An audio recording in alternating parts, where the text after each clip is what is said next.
ప్రార్థనా సేవలోనో ప్రకటించే సేవలోనో ఏదో విధంగా ఏదో కోణంలో దేవుని కొరకు తప్పించి, దేవుని కొరకు భారం కలిగి, ఆత్మల రక్షణ కొరకు భారం కలిగి కష్టపడి ప్రయాసపడిన ప్రతి బిడ్డని దేవుడు ఆశీర్వదించకుండా లేడు.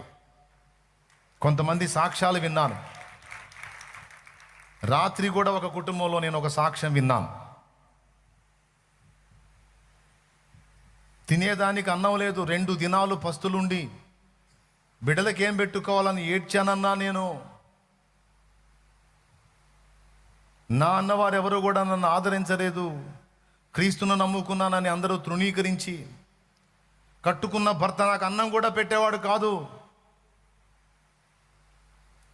లేనిపోని ప్రచారాలు నాకు చేసి, లేనిపోని వంటగట్టి, ఒక రోగాన్ని కూడా నాకు అంటగట్టి, నా గురించి చాలా దారుణమైనటువంటి పనులు చేశాడు నా భర్త. ఏ సమస్యను నాకు అంటగట్టాడో కొద్ది రోజుల తర్వాత అదే సమస్య అతనికి వచ్చి అతను కన్ను మూశాడు. మార్పు చెందని కఠినాత్ముడిగా ఉన్నాడు, వెళ్ళిపోయాడు.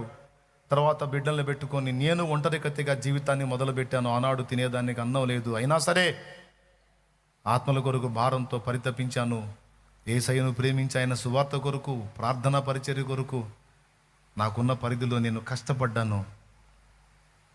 ఇదిగో ఈ రోజున 10 మందికి పెట్టేదానికి ఎప్పుడు నా ఇంట సమృద్ధి ఉండేటట్టు దేవుడు చేశాడు. ఒకరి దగ్గరికి వెళ్ళి దేహి అని నన్ను చేయి చాపనిలా నన్ను ఆశీర్వదించాడు సమృద్ధిగా అని సంతోషంగా ఆమె సాక్ష్యం ఇచ్చింది. నేను చెప్తున్నాను, దేవుని ప్రేమించి దైవ సేవలో పాలివారై, దేవుని కొరకు ఆకలి కలిగిన వారు, దైవ సేవ కొరకు తృష్ణ కలిగిన వారు, ఆత్మల కొరకు భారం కలిగిన వారు, పరిశుద్ధాత్మ సంబంధులు, నాకేముంది ఏమి లేదు, నేను ఎలా ఉన్నాను ఏంటి ఈ పరిస్థితులు ఏమి ఆలోచించకుండా ఒకటే లక్ష్యంతో కష్టపడినందున దేవుడు వారికి నలువిధముల సహాయము దొరికేటట్టు చేసి, వారు కార్యములు చిన్నవైనా సరే అవి పెద్దగా సఫలమయ్యేటట్టు చేసి, వారికి ఏది కొదువ లేకుండా వారి మీదున్న ప్రతి కాడి విర్రగొట్టి వారిని ఫ్రీ చేసి, వెళ్ళో నా చిత్తం ఇంకా నెరవేర్చు, ఇంకా నా పని చేయి, నా సేవ చేయి పో అనే ఫ్రీడమ్ ఇచ్చిన అనుభవాలు ఇంతమందికి ఉన్నాయి. అందులో నేను ఒకండి. మన తపనంతా కూర్చున్న కాడ నుంచి నాకు అప్పులు ఎట్టబోతాయి, నా రోగం ఎట్ట తగ్గిద్ది, నా సమస్యలు ఎట్టబోతాయి, ఆ సంగతి చెప్పడేందని పద్దాకలు ఈ ఆలోచన నాకు తెలుసు.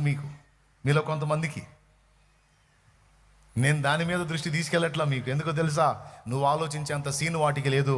నేను చెప్పిన వాటి మీద నువ్వు దృష్టి పెట్టి దైవ చిత్తాంతనికి ఆ భారంతో నింపబడి నువ్వు ఆ కార్యాలు నెరవేర్చిన నాడు నిన్ను పీడించేవి రోగమైన, అప్పైన, బాధ అయినా, నిందైన, అవమానమైన, తృణీకరమైన మొత్తం అడ్రస్ లేకుండా పోతాయి. ఆయన ఏం కళ్ళు లేనోడా, చెవులు లేనోడా? ఆయన చిత్తం నెరవేర్చడానికి నువ్వు భారం కలిగి, ఆయనను ప్రేమించి, ఆత్మలను ప్రేమించి నశించిపోతున్న ఆత్మల కోసం ఆయన ఎంత పరితపిస్తున్నాడో అంతే పరితాపం నువ్వు కలిగి ఉండి, ప్రార్థనా పరిచర్య యందును, వాక్య పరిచర్య యందును, ప్రకటించుట యందును, సేవ యందును, సన్నిధిలో ఉపచారం అందును నువ్వు ఆసక్తి కలిగి ఉన్నప్పుడు నీ ఇంటిని, నీ కుటుంబాన్ని మర్చిపోవడానికి, నీ బాధ్యతలు నెరవేర్చకుండా త్రోసేయటానికి ఆయన ఏం కళ్ళు లేనివాడా, అన్యాయస్తుడా? ఏమయ్యా?